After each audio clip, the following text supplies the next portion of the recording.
বন্ধু, কিরে, কিছু বলবি? একটা প্রশ্ন করি। হ্যাঁ, অবশ্যই বল, কি প্রশ্ন?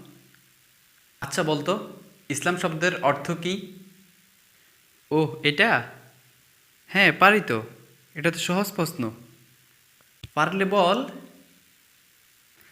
ইসলাম শব্দের অর্থ হচ্ছে শান্তি। মনে মনে ভাবছি তুই এটাই বলবি। আসলে এটা সঠিক উত্তর না।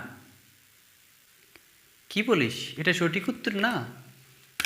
তাহলে সঠিক উত্তর কি? সালাম অর্থ হচ্ছে শান্তি। যেমন আমরা বলি, আসসালামু আলাইকুম, আপনার উপর শান্তি বর্ষিত হোক। এখানে সালাম শব্দের অর্থ হচ্ছে শান্তি। আচ্ছা, বুঝলাম। তাহলে ইসলাম অর্থ কি? ইসলাম অর্থ হচ্ছে আত্মসমর্পণ করা।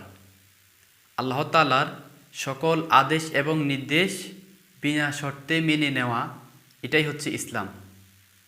তবে হ্যাঁ, ইসলাম শান্তির ধর্ম। ইসলাম মানলেই শান্তি।